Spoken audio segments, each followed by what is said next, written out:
see that one? That was a big wave. My name is Jamie Fleischfresser. I'm a graduate student at Stanford University in the Civil and Environmental Engineering Department. Today we're going to be doing a demo on mixing over coral reefs in Y2E2.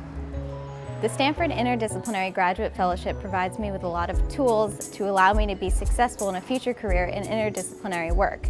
Being located in Y2E2 also provides me with a lot of resources, as there are many different departments hosted here. There is a computer lab, there are some fluid mechanics labs, and there's also a lot of environmental policy work taking place here, so I can collaborate with all these people without having to leave my building.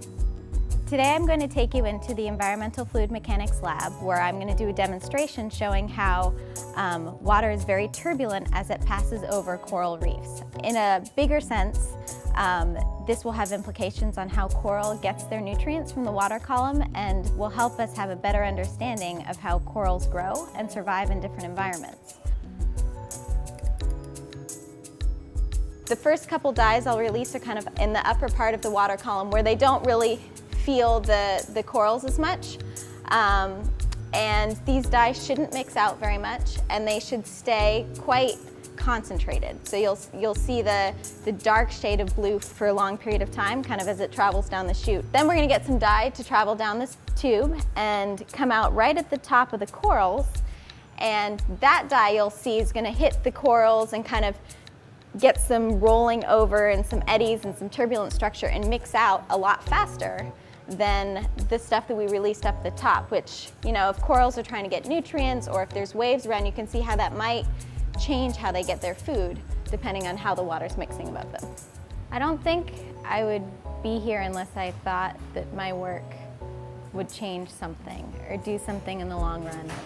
And I think with understanding, let's say, how corals grow, or adding some nugget of information to the kind of this big uncertainty of what's going to happen to them, that's what I'm passionate about. So ideally, in my research, if I were able to measure this in the environment, which I'm working on, and kind of correlated, let's say, you know, we've got a speed of 2 meters per second going over the corals, I could say, okay, well, 2 meters per second means that we've got eddies of potentially 3 centimeters. Like, well, with an eddy of 3 centimeters, we're mixing nutrients from this level down to the corals. And, you know, maybe corals will have a better chance of surviving in rougher waters with the climate change. You know, we're not sure what kind of implications it would have, but it'd be great to have a better understanding of kind of how the whole system works.